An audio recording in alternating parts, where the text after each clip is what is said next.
Owen McGabinawa, and welcome to HYVA, Hire Your Virtual Assistant. And here, what we do is I find entrepreneurs that have interesting stories so that they can, come on the show and inspire you to be also, successful yourself. And today, I'm excited because I have Troy McLean from TroyMcLean.com.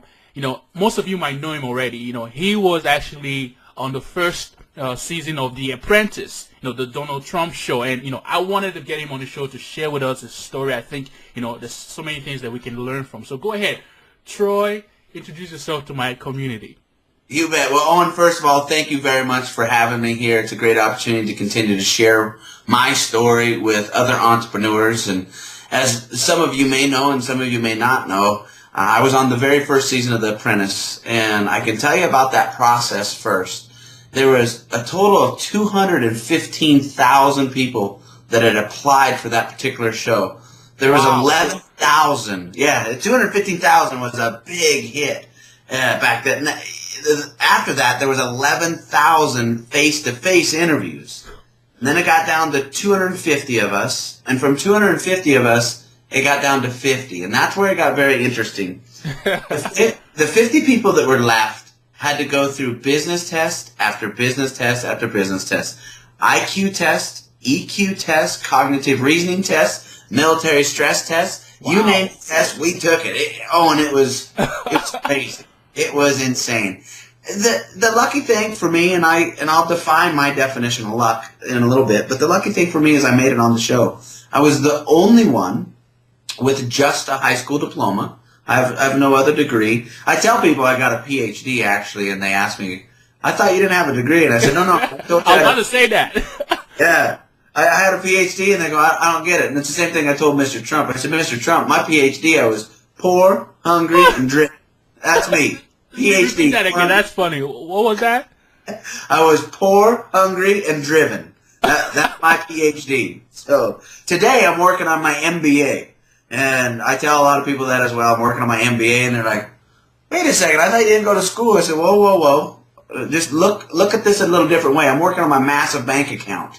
So that's my MBA that I'm working on right now.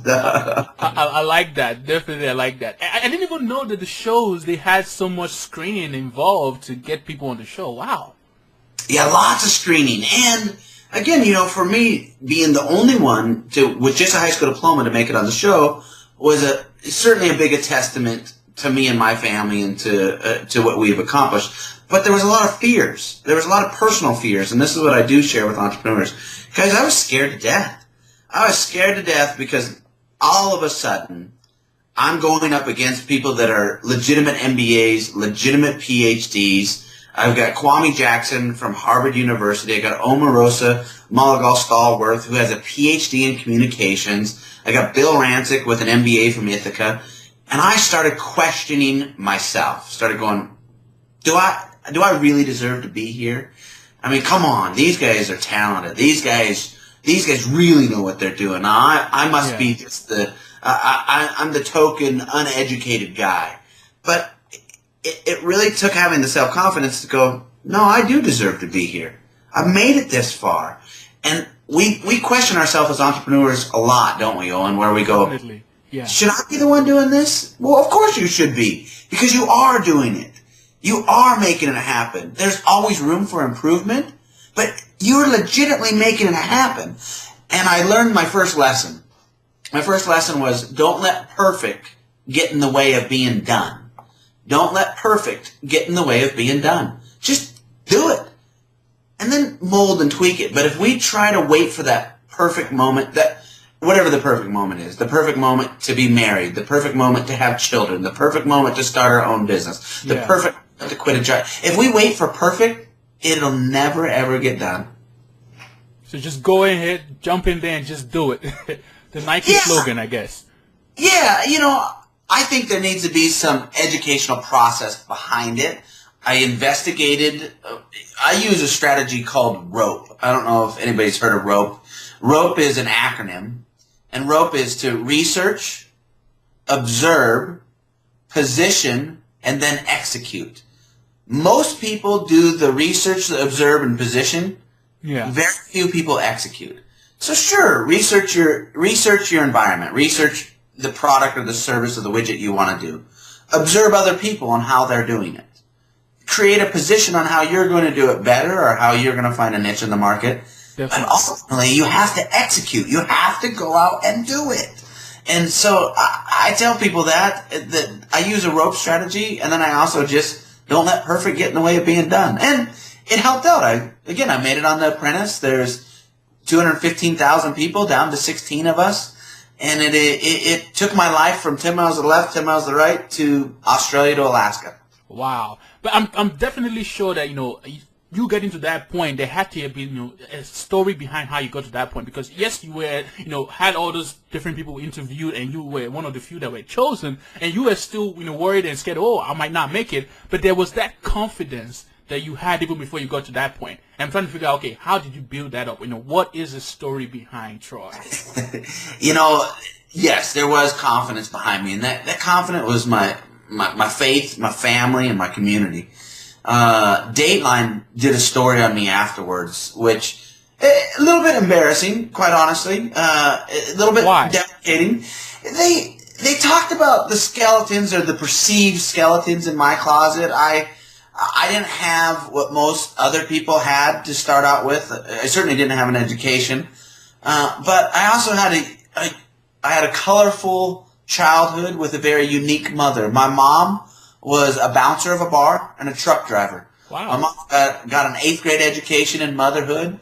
My older sister, me, and then my younger sister, my kid sis. And my mom was moving us around a lot. We went from house to house, home to home, job to job. My father, God bless him, he went off and started his own life, did his own thing when I was young. And God bless him for that. But it left me and my mom and my 2 sisters to just try to figure it out. And who, for the obvious, people would say, if you were looking at the obvious, they would say, well, she's an uneducated lady. But if you're looking beyond the obvious, you call her a true genius. You call her an innovator, because my mom was the one that always say, you know what, son? You're meant to do great things. You're meant to do something bigger than where you stand today.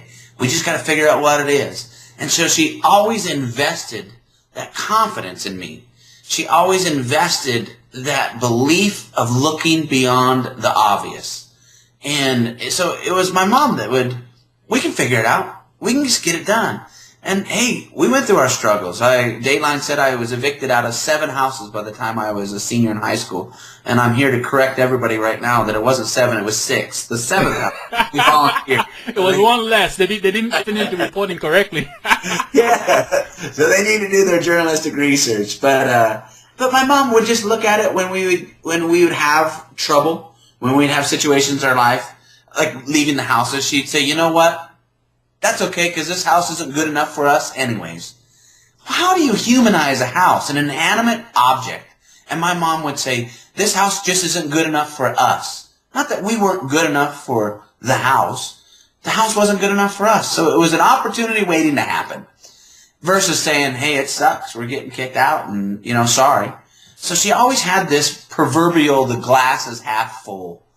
And along that way, I had just learned to look at things from a different perspective. My kid sister is profoundly deaf. She's developmentally delayed. And most people would say that she doesn't bring a lot of value to the table. But my mom would say, man, your little sis, Troy, she's the greatest communicator there is. Because she doesn't listen with her ears, she listens with her heart. Definitely.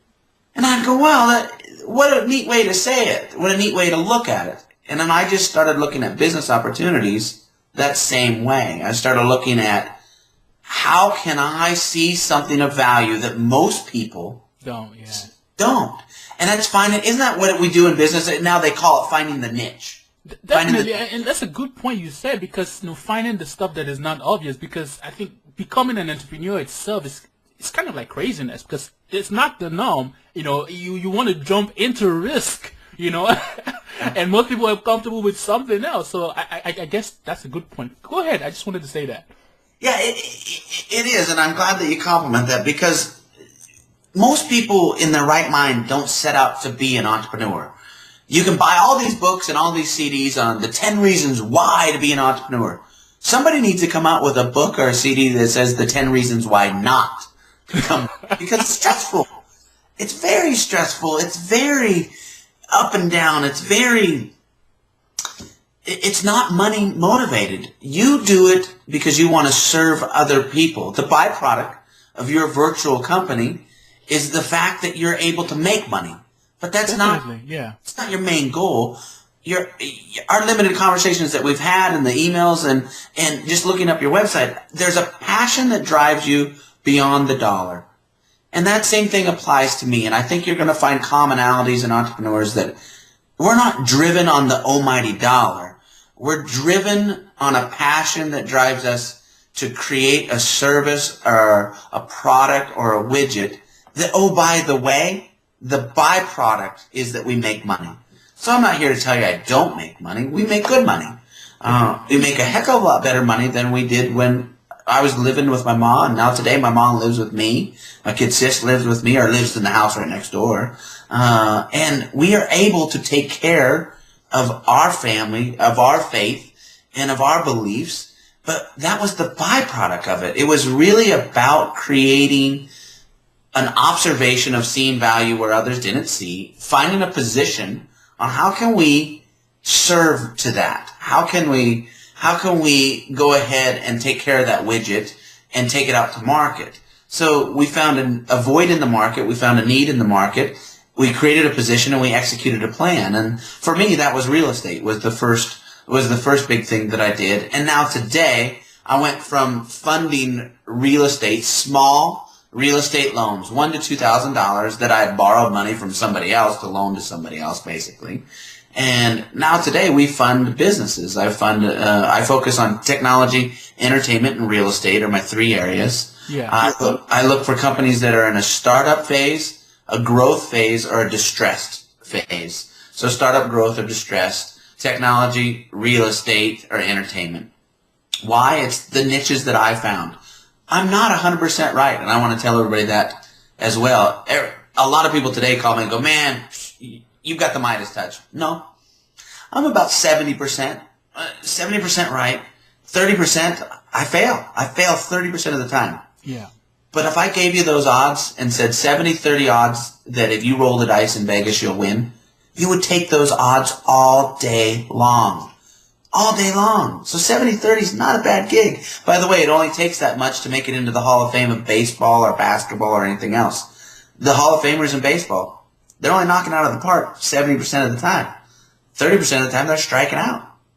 Definitely. And it's, the whole thing about, continuously making that effort, iterating and learning from the mistakes you're making in business and trying to improve on it, and just continuously going like that. And you said something that, struck a chord with me where you say, learning from, the things that are not so obvious.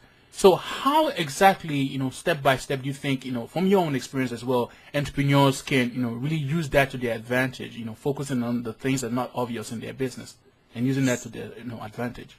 Yeah, I think what happens is people chase trends or they chase popularity.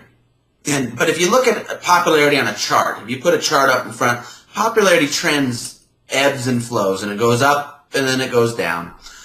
And when you chase that popularity as a startup or as an entrepreneur, you're always going to be behind. You're always going to be chasing the tail. But if you set principles, those principles are consistent. They do this. So the first thing you do is you set your own principles in defined modes. And I call it an MVP. Other people call it whatever they call it. But I say find out what your MVP is. That's your mission, your vision, and your purpose. And your mission, your vision, and your purpose should have nothing to do with money. Your mission should be that I wanted to be able to inspire, uplift, and serve the community in which I live in. My vision is if I inspire, uplift, and serve the community in which I live in, is that we're all going to have a betterment for the whole. And I'm just rattling this one off the top of my head. Yeah. My purpose is to find a void in the market to create microfinancing for low-income housing for startup entrepreneurs so that we can spark or add the gasoline to their innovative flame. Definitely. But that had nothing to do with money. However, I'm going to charge a fee for that. I'm going to make money with it. So first you set your mission, vision, and your purpose. And then what I started doing is I started using, at the time I didn't know what it was called.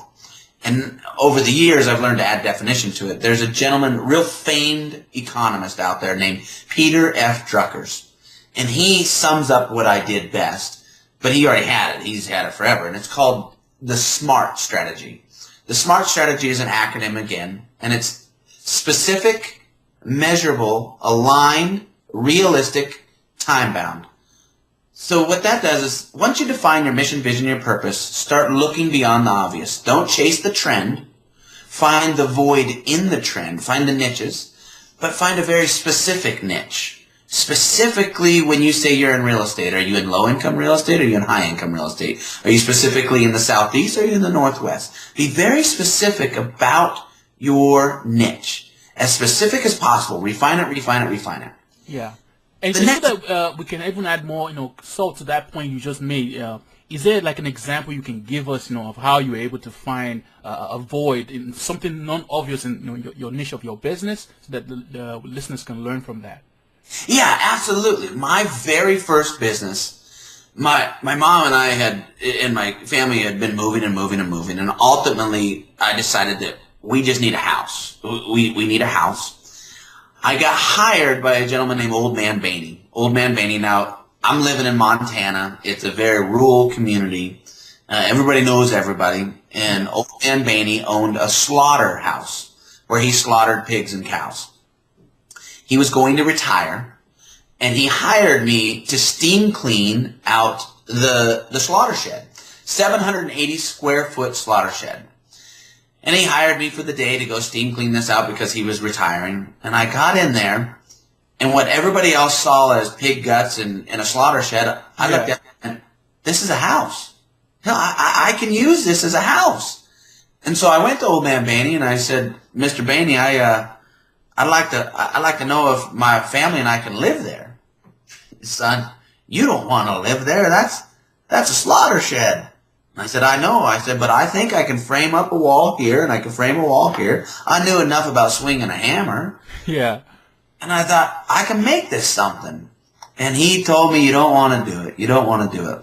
Long story short, I said I do. And I convinced him to let me make that my home. And he said, okay, it's for sale. It's $24,000. Can you go to the bank and get the money? Well, no, I don't got no credit. I don't got nothing. So I was dejected, I was upset, didn't know what I was going to do. And Old Man Bainey was the one that introduced me to the idea. He said, why don't you let me be your bank? And I'll carry the note. As long as you make payments to me, the property's yours. Payments were $214 a month.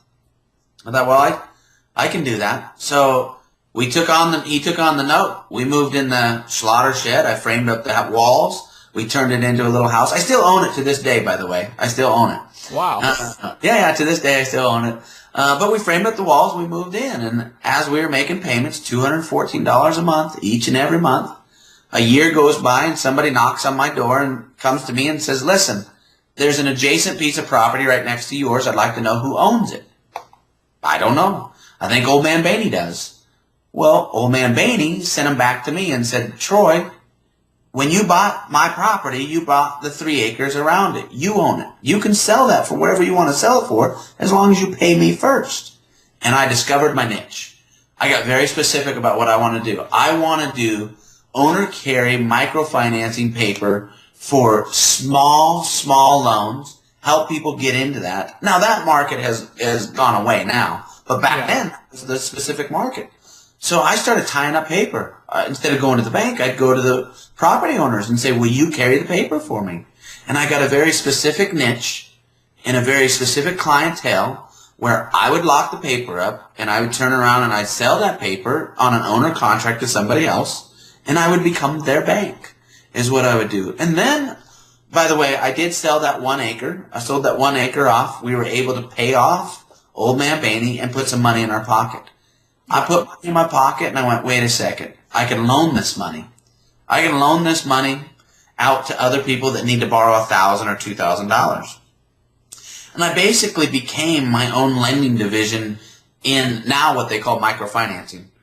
$1,000 here, $2,000 there. And I would take collateral. I'd take collateral anywhere from somebody's truck that was free and clear to somebody's prize-winning cow that had a title on it. All right, I'll take collateral on that. And I created a community that I was able to inspire because people went, oh, there is avenues to borrow money. I created a community that was uplifted because they were uplifted by what I was doing, and therefore they had pride in lending, and they were paying me back because they didn't want to ruin that relationship because they knew that I would be struggled if they didn't pay me back and the whole community be infected. And the other thing that I did is I was able to serve. I was able to serve my community at large. So those are my mottos. I want to inspire, uplift, and serve. But I got very specific about that target market. Definitely. And the relationship you had with the people that were lending from you, was it something that you figured out, okay, let me be that person that really spends time to create that relationship, that bond with them so that they feel like, well, I got to pay this guy? Or was it part of the whole idea of figuring the thing that is not obvious? Because comparing that to lenders that don't really care, send me your bill, or create a relationship that's not so friendly.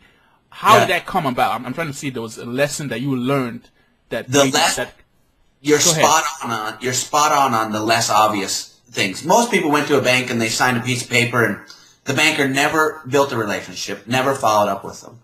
And in my community, in the low socioeconomical levels that we were in, I built a relationship, and I would tell them, I'm going to give you this money. I'm going to take a risk.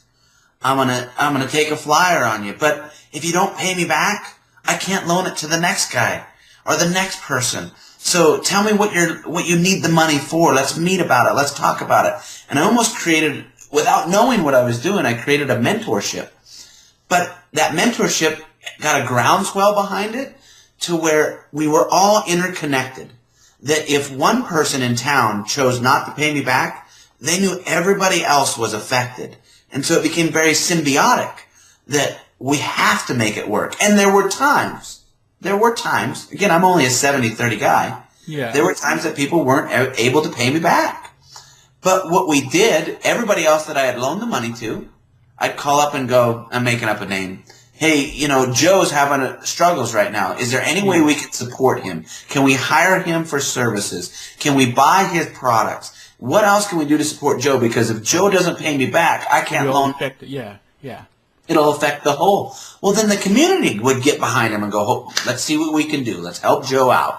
Because Joe's obligated to this system, not the person. So without knowing what I did, I created a system that we all subscribed to. And not the person. So they weren't indebted to me. They were indebted to the system. And as the system grew, we all grew. But that was the specific thing. Measurability was important, and that's kind of what I'm talking about now. And that's the next of SMART is measurability. If you take the acronym SMART, specific, measurable, aligned, realistic, time-bound, and specific is your niche. But measurability, where's the measurability of success? Where's the measurability of failure? And share that measurability. Be transparent. I was transparent with my borrowers. If you don't pay me, this will hurt not just me, this will hurt everybody else. With that said, if you are running into a situation that you feel you can't pay me, call me first. Let's communicate. Let's communicate and wrap our arms around it. How many people today are scared to call their banks and say, I can't make the payment? How many people today are scared to contact their lenders and go, I've got a great strategy. It's called head in sand. And they put their head in sand. Definitely. And that's the thing, too, is, you don't want to call them because the way they even go about the approach of contacting you is kind of, stressful. And it's kind of like, the relationship is not amicable from the onset, with this process. But you are approaching it, again, with the non-obvious approach of, I'm very approachable. When we get to that point where you cannot do something, you can't make the payment, let me be the first to know. Let's work out a workaround. I like that. Yeah, and what it did is it creates transparency, it creates communication bridges, and I'm sure there's names and strategies for it today. I just didn't go to school to discover those names, but I didn't have to. Just because I didn't pay tuition doesn't mean I didn't pay attention. And I paid attention to people's needs. I paid attention to people's weaknesses and to people's fears. Why? Because I was one. All my whole business has been built on my own fears and how I would feel if somebody was constantly chastising me or somebody was constantly doing this. So, again, we created measurable results in failures, and I went, oh, that didn't work. I need to set checks and balances in place. Measurable results in successes. So I measured, where did I start today? Where am I at now? And I would take those measurabilities and I retool my specific niche. And then alignment is very important. Alignment. Before we go into alignment, like everything that when I have interviews, I always want to give a point so that we hear the concept, but want to back it up with something that stories help to make this the point concrete. So in the measurability part of it, what exactly maybe from the past that you can remember that we can share with the audience? Oh, sure. So measurability, the first thing that came in, people would say, hey, I just need to borrow $1,000, Troy. I'll pay you back. I'm good for it.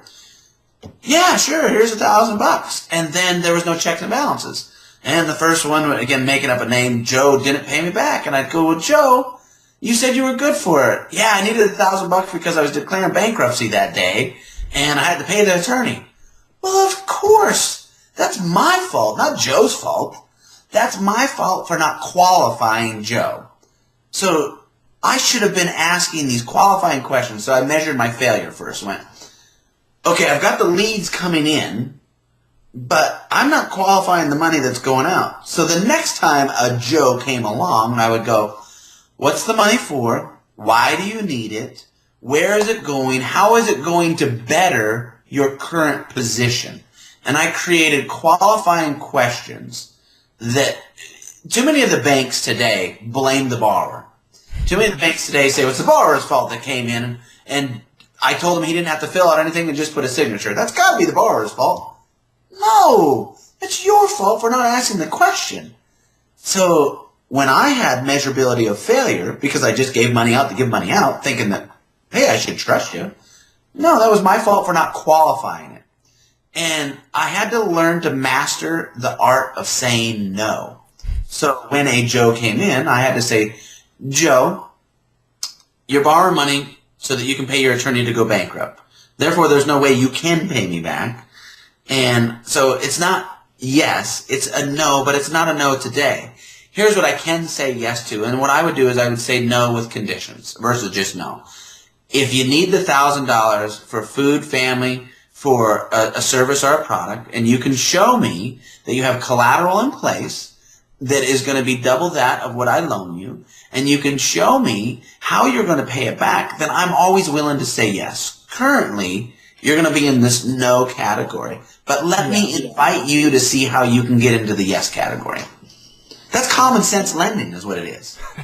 I like that. So you created a system, a way of measuring how, qualify your leads for, those ones that are going to be like the failure part. And then those that were in the success part, do you have any example of that, what you did? Oh, sure. I mean, the success part, I'd loaned the money. I got to make up another female name, but I got this little gal, Annie, and she'd come to me, and single mom, 3 kids, just went through a divorce, said, listen, I heard that you're loaning money. I said, Annie, yes, I am. She says, I want to buy a house, but I can't go to the bank, and the bank won't loan me the money. I said, well, Annie, and now at this time, I've now learned from my failures, and I'm now doing qualifications, and I'm going to Annie, let me ask you a few questions. How do you plan on paying the money back? She wanted to borrow $7,800 is what she wanted to borrow. At that time, it was the biggest amount I was going to loan out. I was like, $7,800, my goodness, that's a lot. And it was for a down payment on a house. And she said, well, if I borrow the $7,800, what I'm going to be able to do is go to the bank and tell them that I have $7,800 to put down, and then maybe they can finance me. Mm-hmm. I said, okay, but how you planning on paying that back? She said, well, I got a full-time job. My full-time job's here, and I plan on picking up some more work over here. And I said, well, let's not count the work you plan on picking up. Let's just go off of the full-time job you have right now. Let me look at some of your debts. Let me look at some of this. Ultimately, what we did is we didn't go to the bank. We went directly to the property owner, and I went to the property owner, and I said, if she goes to the bank, she's going to get nailed with interest. She's going to get turned down. And if I give her the $7,800, it's going nowhere. But what I'd like to do, Mr. Owner, is invite you to carry the paper, because I believe she's going to have pride and ownership. I believe that you're at an age that you can use the annuity and collect the interest, and so you don't need the money up front. And let me tell you what old man Bainey did for me. Let me tell you what he did for me. And I told that story. And of course, this gentleman goes, you know what? If she can give me $7,000 down, that you loan her the money, I'll make sure that the payment is in her wheelhouse to where she can pay us back. I'd like her to finance out in 5 years. And I said, great. So I was able to build a 1-year loan, short-term loan for 7 years, or for $7,000. We were able to do an owner contract. She financed out in 5 years, all because I was willing to do the qualifying questions. And then just take it the next step. You know, really just go, well, hold on. The route you're going, let's just tweak it a little bit this way. And, hey, she bought the property. Now she's sold the property and moved on and has done great. She's remarried and has another kid. And to this day, says, go see Troy. Definitely. And so I guess from there, you see what were the good things that work for that story, and you use that, you know, for all the leads that come to you, and you keep qualifying them to make sure, okay, does this fall into the success ones or does this fall into the failure ones? And even if they fall in the ones that you're not going to work with, you share with them how exactly you can get them to that point where you will work with them. You're not just leaving them on the failure bucket. Yeah, you're not just kicking them to the curb. The other thing is putting in the extra effort. Your business as well. You know, when you offer a service, when you offer something, you want to make sure that you put in that extra effort so that you have a client for life, not a client just for that transaction. And I live for clients for life. I realize that I can live for the transaction, but if you live for the transaction alone, you're always looking for the next transaction. So you take on the transaction, you perform the transaction, and then you move on. Well, what do you got to do? You got to look for another transaction. Yeah. But if you have a client for life, those clients just cycle in and out. I'm able to make a fair market value on my services. I'm able to never change my phone number, always keep my same email address, always keep my same home address, still own the house, the 780 square foot house in Eureka, Montana, still own it. I don't have to change the billboard that hangs on my sign, you know, that hangs on my wall. And I'm able to have those people just cycle through, you know, always bringing a service to them.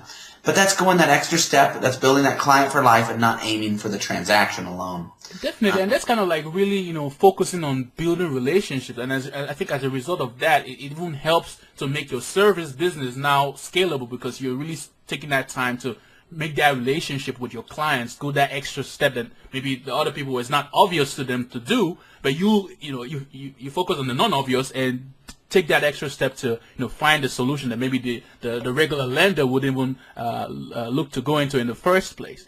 And the next point you had was attainable, right? So let's talk about that. Let's see.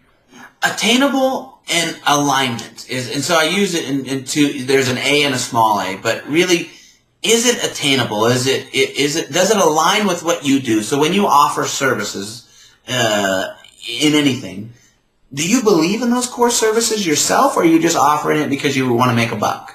If it's just that you want to make a buck and you don't believe in it, it's always going to fail. It's always going to fail. You have to align with the values in which you are offering. You have to have belief. I don't care what the widget, what the product, what the service is. You have to believe in it. You have to believe that you're really doing this for the betterment of something other than the almighty dollar. Because that's where it counts. That's where people can read, are you genuine? Or are you just trying to do the slick car salesman thing on me? And so alignment's important.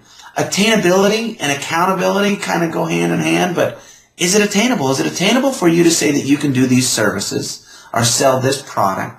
And do you really have those services? Do you really have those products? And can you deliver? That's what the A is about. And so, did I have the money to loan? Yes, I did. I sold a piece of property, made some money. I couldn't offer a $50,000 loan. So I was $1,000 to $3,000, $7,000 being my highest at that time. But once you loan that money, then you build up and build up, build up. It's unfair for me to tell anybody today that I can get them a $20 million loan. I would never, I can't do that. It's not attainable. That's not, and I don't align with that. I don't understand that much money. I wouldn't know how to structure that much money. I don't get it. I could find somebody that can get it, and hopefully I grow into that level. I'm not there yet. So that's where that A comes from. The R of SMART is realistic, and that's kind of to the attainable. Is it realistic for you to offer services, products. Also, is it realistic for you to set a goal? So if your goal specific is to launch a new company, to be, I'm making this up, an international concierge service all over the world, is it realistic? And you want to launch it next week? Well, next week, I don't know. Can it be done? I've had young kids come on to me from high school talking about strategies for high school. And I tell them the SMART strategy applies. And I had one young kid say, Troy, okay, here's the deal. I want to be able to bench press 250 pounds. I want to be able to bench press that. And I said, great, that's a wonderful goal. Now you need to get specific. When do you want to do it? I'd like to be able to do it by tomorrow. Have you ever bench pressed? You weigh 130 pounds. I don't think that's a realistic goal. I do believe you can bench press 250 pounds based on the right regimen, based on the right practices. And I believe within a year, you should be able to work yourself up to 250 pounds. I believe that. But that's having a commitment that's realistic to your goals. You got to make sure of that, because tomorrow, if you've never touched a bench or a bar and you only weigh 130 pounds, probably not realistic. If you practice at it and you work for it and you do it, your goal specifically should be, I want to be able to bench 250 pounds one time within a 12-month period based on my workout routine that is going to encourage me to work out 3 days a week focusing on bench press. Hey, I think that's realistic. Tomorrow, not so much. But why for the entrepreneurs that want to get started? I mean, for the realistic part, why are we having entrepreneurs coming in and not even trying to put ideas that are I guess not realistic in the first place? I mean, what is the issue with that? I'm trying to find out. Too many people come in and say, Troy, I got a great idea. Here's my idea, and whatever the idea is, it's I've got a new TV show, Troy. It's a reality show. You're going to love it. And what I'm looking to make is about $2 to $3 million off of it. If you don't have realistic expectations, then you will fail. And with mismanaged expectations, you always blame partners, vendors, lenders. You always blame them for your faults, for your shortcomings, because it was so unattainable anyways. An idea is not worth anything. An idea is an idea. What you have to do is you have to flush out that realistic part. The true example, again, I had a gentleman come in with a reality show idea. Wonderful, great. He's a framer for a housing project. Have you ever produced television in your life? Nope. Have you ever acted in your life? Nope. Have you ever hosted a show in your life? Nope. And I think it's worth $2 million, and I'd like to get this sold. I'm sure it's going to go. What I'm going to do is not say no to you forever, but I'm going to say no right now, because here's what we need to do. What's the distribution model on it? Where is your market? Have you done your research? Are you sure that NBC, CBS, and ABC will pick this up? Have you even talked to them? Well, no, but I just want you to pay me for my idea. That's unrealistic. And again, what that does is put the vendor, the lender, or the co-partner in jeopardy of being blamed for being the evil villain. Because now I say no to it, and he goes, oh, you're just going to steal my idea. You know it's great, and you're going to steal it. Well, no. No, what you haven't done, you haven't flushed it out. So we have to do what's called proof of concept. Can you prove the concept out? I mean, can you move it forward to the stage that if I show you a drawing of a house right now and say, I want you to buy this house for $2 million, it's just a drawing. But if I show you the ground has been poured, if I show you that the framework has been put up, if I show you the trusses are on the house, now we're getting closer to you going, it's either worth it or it's not. And if you say, I don't see the $2 million yet, but I bet you it's worth, a couple $100,000. So I go, well, hold on. I go back to the house. I put all the amenities in. I put the jacuzzi, the theater room, the blah, blah, blahs. The more I build that out, I prove the concept of the value. The less I build it out, the more I prove it's not worth anything. And so I have to meet those expectations of reality, of what's realistic. And entrepreneurs need to do that. If you have an idea, if you have a concept, if you have a widget, a service, or a product, don't think it's worth something, prove it. Prove that it's worth what you say it's worth. And that's by doing hard work. That's by doing the 12 hours a day.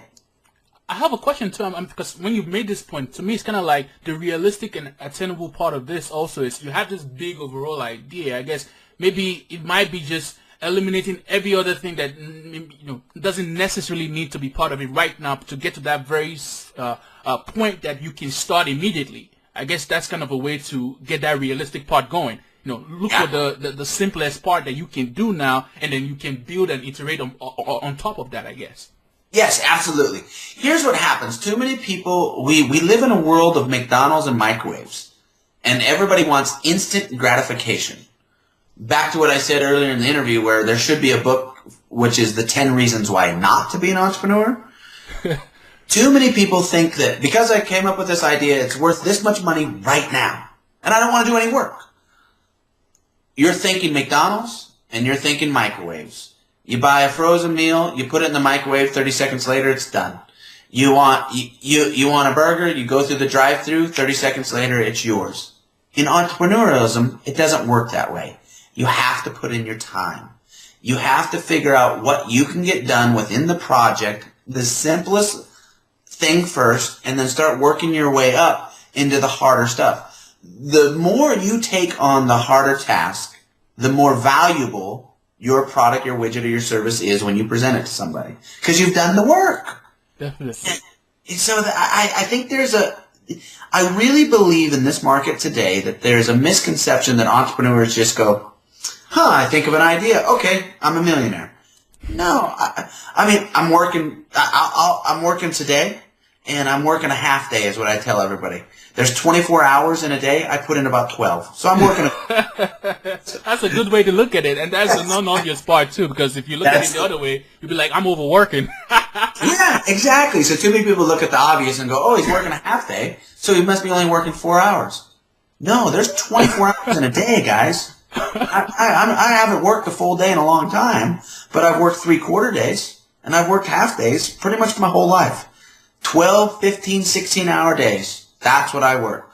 And to an entrepreneur, that's a half day.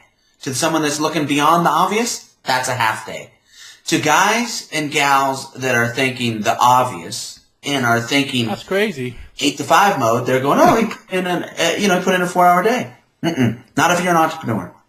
Definitely. I like how you made that point, the realistic point. And the next point in that, I think that was the little T, right? What is that? Yeah, that T, which is you have to button your idea up with a time-bound goal. The young man that came in and said, I want to bench press 250 pounds. When? Well, tomorrow. Not realistic, so when? 12 months from now. Great. That's a goal. That's a deadline. And we too often don't set deadlines on ourselves. How many of us have said, I'm going to get around to it. I'm going to get around to it. Hey, I'm going to start dieting, but I'm going to get around to it later. I'll probably start Monday. I'll get around to it. Oh, I'm going to start making money, and I'll get around to it.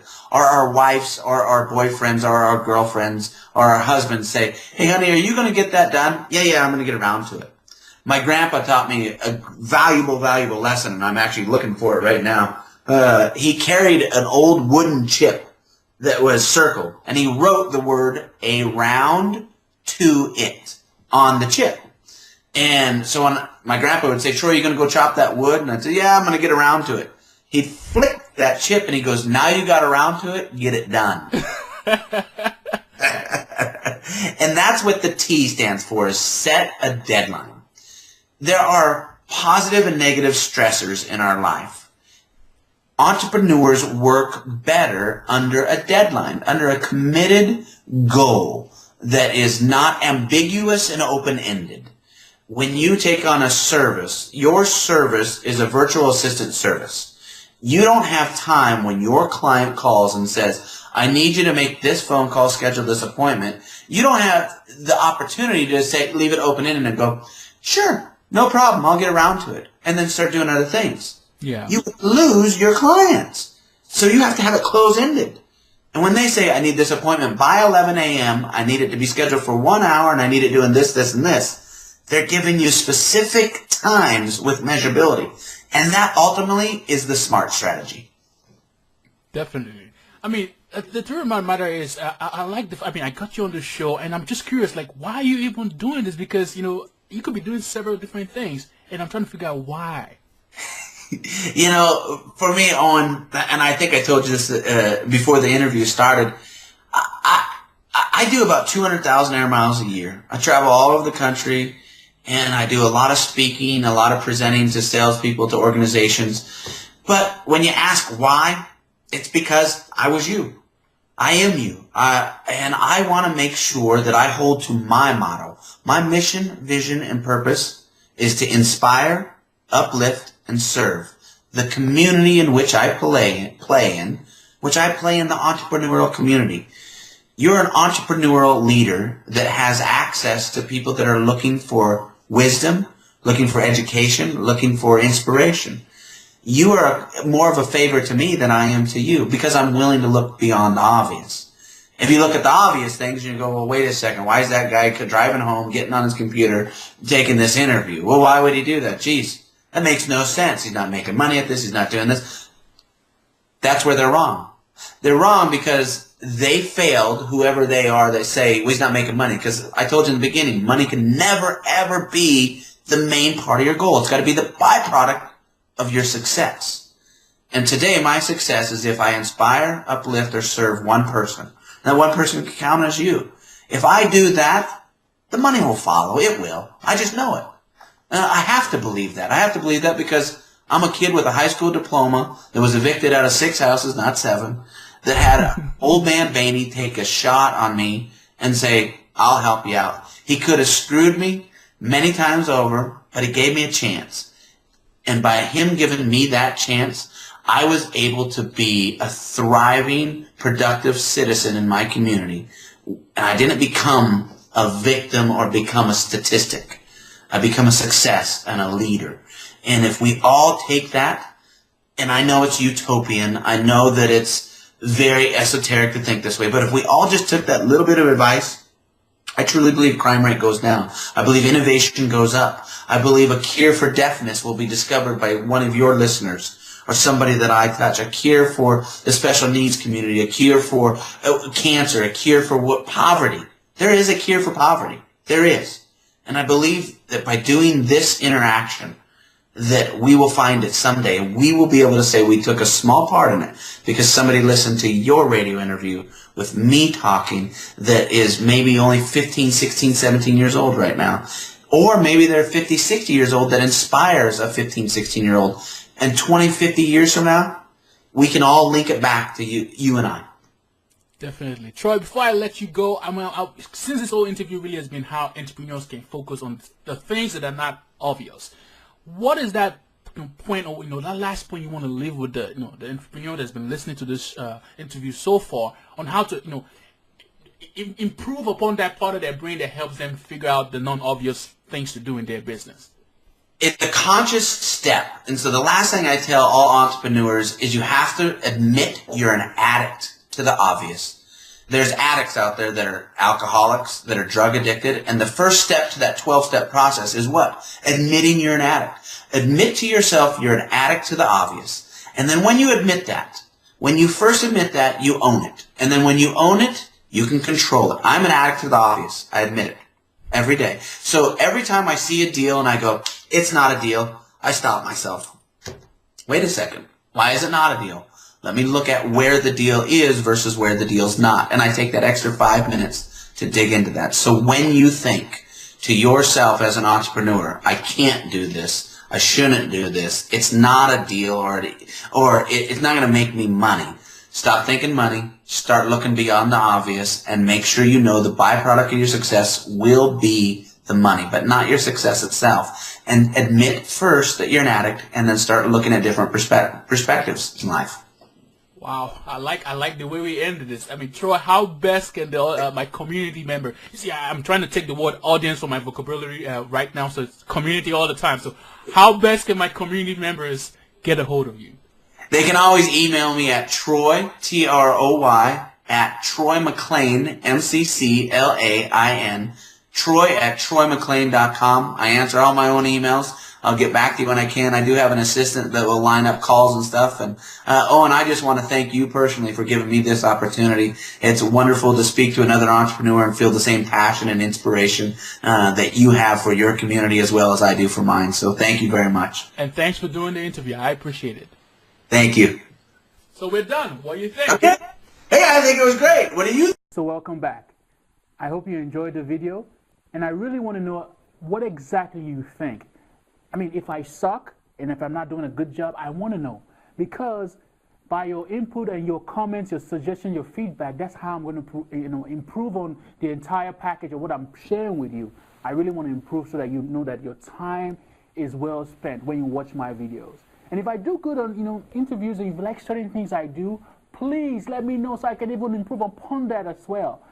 And I want to thank you really, because your time is well spent, and I mean, your time is important to me, and I want to make sure that I continuously put this information in front of you. So I want you to join my community, and in order to do that, you need to click on the link that says get the free ebook, enter in your name and email, and you will receive as a gift from me my free ebook titled The Entrepreneur's Guide to Running a Business in the Cloud. The reason I do that is because I want to share with you that information. You can check it out and make use of it in your business. In the same vein, I will be sending you email updates every time I have new blog posts, as well as if I have new stuff that is not even on the blog, I want to share with you. That way we can stay in contact. One more thing. Before you go, I want to also let you know that if you are really serious about finding, hiring, training, and even working with virtual assistant, if right now you want to get that started, why don't you sign up for my free webinar where I share everything about the entire process? And you can get to do that by clicking on the link on the very top of my blog where it says sign up for the free webinar. Again, thanks for watching the video, and I hope to see you next time.